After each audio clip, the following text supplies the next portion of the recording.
Bienvenue à tous. Une nouvelle fois, le roi du Maroc appelle l'Algérie à un dialogue franc et direct. C'était ce mardi lors du discours de célébration de la Marche verte, mais cette fois-ci, le souverain a proposé quoi? La création d'un mécanisme de dialogue. 3 jours plus tard, Alger fait toujours la sourde oreille. Le porte-parole d'Antonio Guterres a déclaré que le secrétaire général des Nations Unies était toujours favorable à un dialogue renforcé entre les deux pays. Alors faut-il encore y croire? Difficile, mais si Alger réagissait et disait oui, scénario fiction, mais parfois ils permettent d'ouvrir les yeux. Que se passerait-il? Qu'aurait à gagner les deux pays au point de vue économique et diplomatique? C'est le premier sujet des décodeurs atlantiques. Vos décodeurs ce matin, Hafid Boutaleb, bonjour. Bonjour. Hamza Benis également avec nous ce matin, bonjour. Bonjour.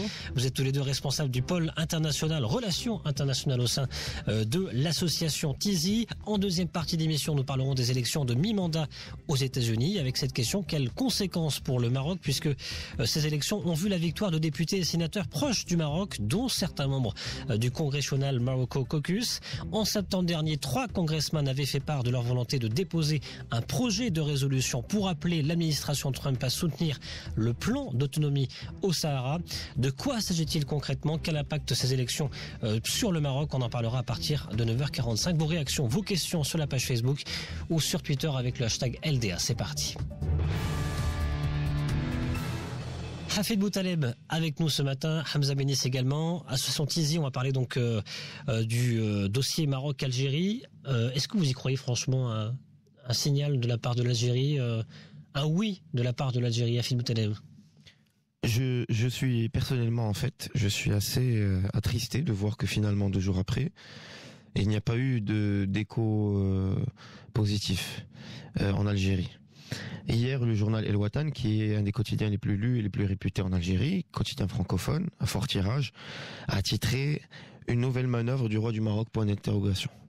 C'est-à-dire que si un quotidien comme El Watan, qui est plutôt modéré, qui n'est pas forcément attribué au système, qui est ancien, qui défend aussi un point de vue de bonne gouvernance, qui défend la bonne gouvernance en Algérie, si ce journal-là titre ce titre-là, que vont écrire les autres journaux, les autres tribunes.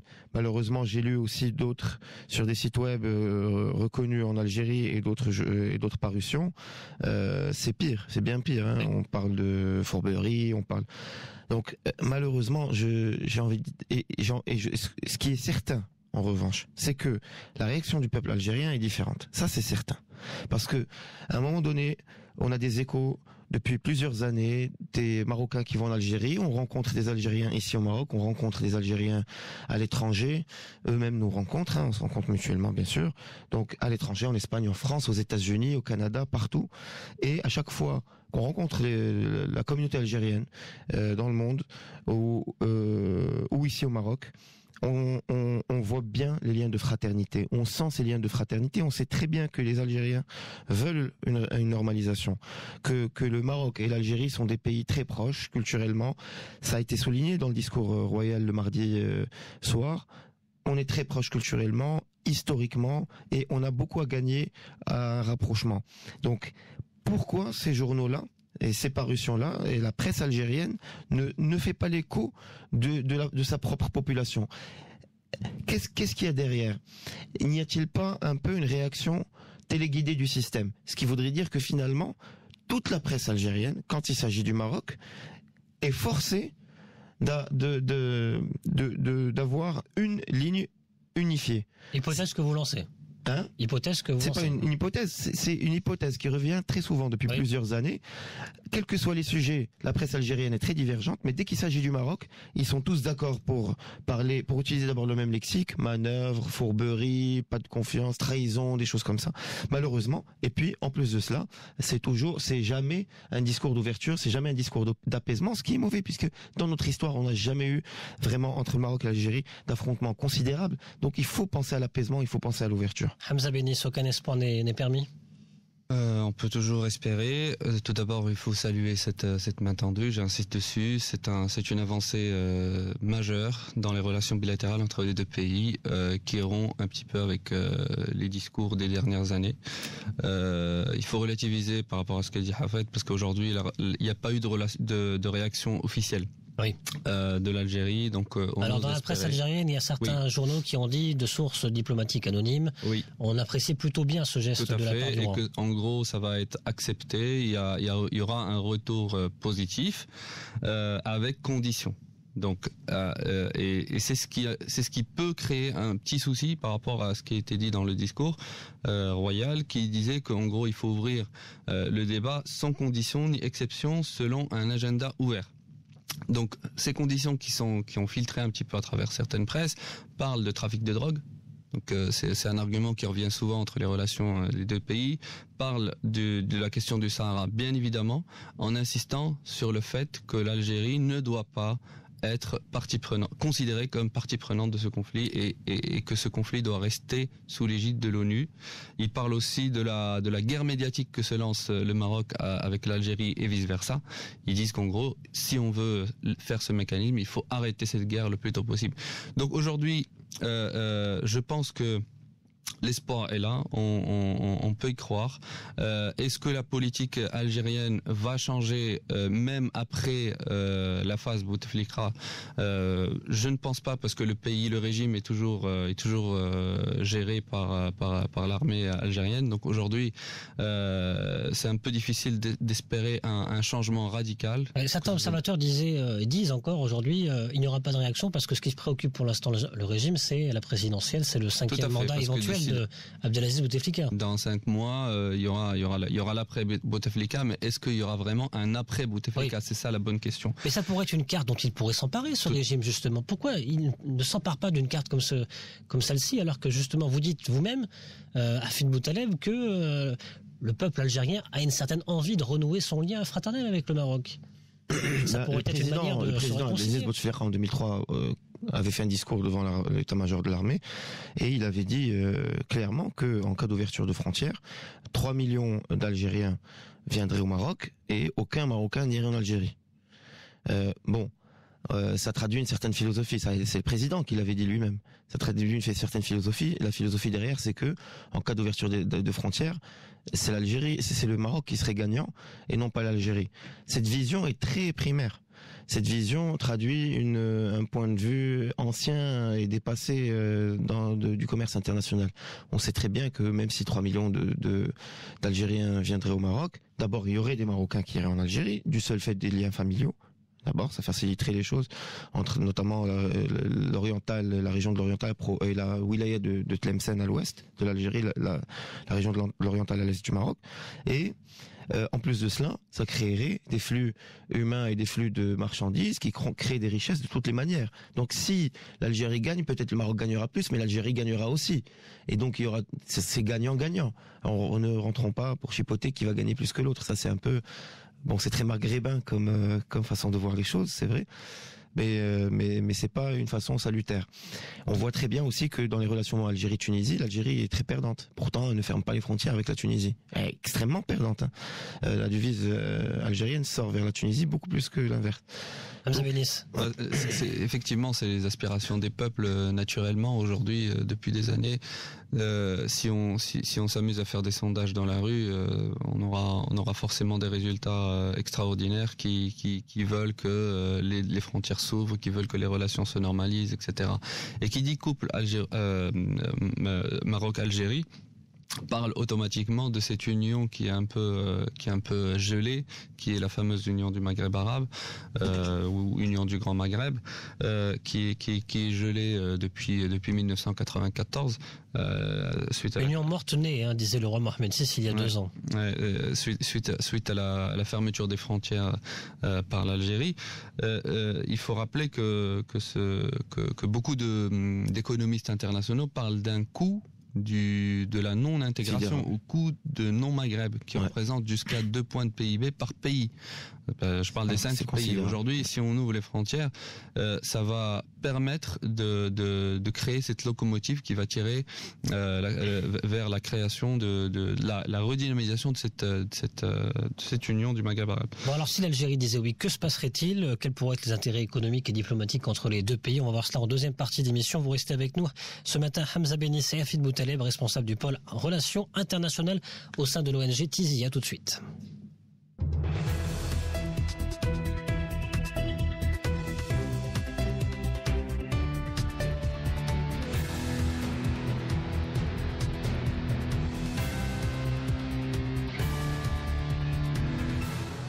La suite des décodeurs atlantiques ce matin, toujours avec Hamza Benis. Rebonjour. Bonjour. Hafid Boutaleb également avec nous ce matin. Rebonjour. Bonjour. Vous êtes tous les deux responsables du pôle Relations internationales au sein de l'association Tizi. On parle donc Maroc-Algérie, cette main tendue du roi Mohamed VI à l'Algérie ce mardi lors du discours royal de célébration de la Marche verte. Pour l'instant, silence radio de la part des autorités algériennes, de manière officielle, de manière non officielle, enfin de manière anonyme dans la presse algérienne. On parle de sources diplomatiques. Vous nous rappelez tout à l'heure Hamza Benis, qui sont plutôt en faveur de cette ouverture au dialogue, mais à condition bien de ne pas évoquer notamment le dossier du Sahara et le dossier du trafic de drogue. Ça paraît imaginable ou pas, c'est que ces deux conditions, si imaginons de voix officielle l'Algérie venait à les poser sur la table, que le Maroc les accepte, Hamza Benis? Oui, je pense qu'il y a deux scénarios qui peuvent être possibles aujourd'hui, puisque c'est un geste fort qui a été fait, pas seulement une réunion ministérielle, c'est un geste fort, c'est un discours royal qui tend la main à des relations. L'un des deux scénarios, c'est d'imaginer un sommet entre les chefs d'État. Maintenant, la question, c'est est-ce que Bouteflika est en mesure de participer à un sommet bilatéral? Oui. On ne sait pas, l'avenir nous le dira. En photo, en tout cas. En photo ou vidéo. En photo, tout à fait. Mais est-ce que ça servira à quelque chose? Je ne sais pas. Donc, tout laisse à présager que cette main tendue profite de cette période charnière des élections algériennes et que probablement il y aura des réunions préparatoires pour un sommet post-élection algérienne. Et ça, je pense qu'effectivement, si ça arrive, on peut espérer un changement dans les relations, parce que c'est effectivement, même dans l'UMA, quand je disais tout à l'heure, l'UMA ou autre, il n'y a aucun changement, aucune décision importante qui ne se fait s'il n'y a pas de sommet de chef d'État. C'est dans les chartes de l'organisation de Nations Unies. D'ailleurs, c'est pour ça que de l'UMA. C'est pour ça que l'UMA est gelé depuis 94, parce qu'il n'y a jamais eu de sommet depuis cette date-là. Donc aujourd'hui, si on imagine qu'un sommet se prépare, que ce soit à travers des réunions ministérielles ou bien avec cette commission dont a parlé Sa Majesté dans le discours, oui. On peut imaginer que ce soit une commission parlementaire de part et d'autre, pour renforcer l'esprit démocratique des deux pays et encourager l'avancée démocratique de les deux, parce que, comme on a dit tout à l'heure, les peuples aspirent automatiquement à s'unir, et si ils sont bien représentés au Parlement, eh bien les parlements trouveront des solutions. Donc je pense que ce sera les deux scénarios, soit des réunions ministérielles pour préparer un sommet, soit des réunions parlementaires, évidemment, pour trouver des solutions et créer du changement dans les relations bilatérales. Hafid Boutaleb, sur ces scénarios? Alors il y a un élément fondamental pour pouvoir prévoir la réaction algérienne, c'est le cours du pétrole. C'est mécanique. Si demain on se retrouve avec un pétrole à $90, il y a de fortes chances que l'Algérie décline totalement cette main tendue. Bon, pour l'instant, on est mal parti puisqu'on parle d'un baril de pétrole qui pourrait atteindre les $100 l'année prochaine. Ah, si c'est le cas, alors au revoir. Il y aura pas de. Aujourd'hui, il est à 70, il a baissé oui. ces derniers jours, ces 2 dernières semaines. S'il redescend à 60, il y a de fortes chances, enfin, en tout cas, les chances pour que la main tendue soit prise au sérieux vont augmenter. Donc, il y a ce premier plan. Le deuxième plan, le deuxième point important, c'est vous savez que la dernière résolution du Conseil de sécurité du 31 octobre dernier a appelé à ce que l'Algérie devienne partie prenante aux négociations, et l'Algérie sera représentée en Genève le 6 et 7 décembre prochain. Donc, on peut s'imaginer que cette main tendue, en fait, c'est une sorte de, c'est un moyen pour le Maroc d'impliquer l'Algérie, non pas uniquement pour la résolution du conflit du Sahara, mais dans une résolution globale. C'est-à-dire que maintenant que c'est acté, en plus à travers au vu des positions de l'administration de Trump, oui. Maintenant que c'est acté que l'Algérie fait partie des négociations, alors ces négociations ne devraient qu'être une partie parmi des négociations beaucoup plus globales. C'est ça l'idée, et qui porterait non pas uniquement sur le dossier du Sahara à Genève, mais aussi sur les questions bilatérales et sur certains points qui doivent être éclaircis, historiques, qui a été repris aussi par certaines sources diplomatiques algériennes, etc. Donc c'est une bilatéralisation de ce conflit du Sahara. C'est une bonne idée de la part du Maroc, puisque en réalité c'est le fond même de ce dossier. Donc on cherche à le bilatéraliser pour une meilleure résolution. Si les Algériens sont dans une situation de faiblesse et veulent une résolution, en tout cas veulent gagner du temps au vu des prochaines présidentielles en Algérie, peut-être que ça pourrait fonctionner. Alors effectivement, je rappelle que dans la résolution 2440 du 31 octobre, c'est la première fois que l'Algérie est citée dans une résolution qui parle du conflit du Sahara. Il faut le rappeler, depuis 15 ans, c'est la première fois que l'Algérie est citée. Elle n'est pas citée en tant que partie prenante, littéralement, mais elle est citée au même titre que le Maroc, au même titre que d'autres intervenants. Donc on peut laisser penser qu'effectivement c'est ça. Premier point. Deuxième point, cette résolution, elle ne parle plus de référendum dans son texte. Donc c'est une avancée. Elle appelle à une solution politique et durable fondée sur des compromis.